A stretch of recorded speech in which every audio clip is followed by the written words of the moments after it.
Жанар Қазақстанда жүргенде интернеттен Сириядағы соғыс, Даиш туралы видеоларды көп көретін, діни роликтерді қарап, соларға ұқсағысы келетін. Солай жүріп, шешім қабылдады. Даиш қатарына қосыламын.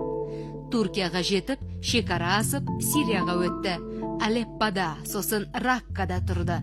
Қазақ жігітіне тұрмысқа шықты. 3 бала туды. Сосын күйеуі қақтығыс кезінде қаза тапты. Оны күйеуінің бір танысы айтыпты. Күйеуім қашан келеді?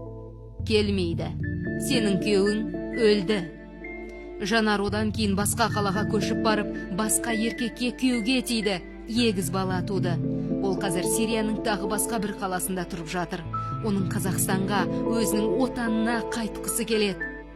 Даиш содырлары бізге неке жихадын жасап, саудаға салып жатыр. Жанар әлі Сирияда. Оның қазіргі жағдайы белгісіз.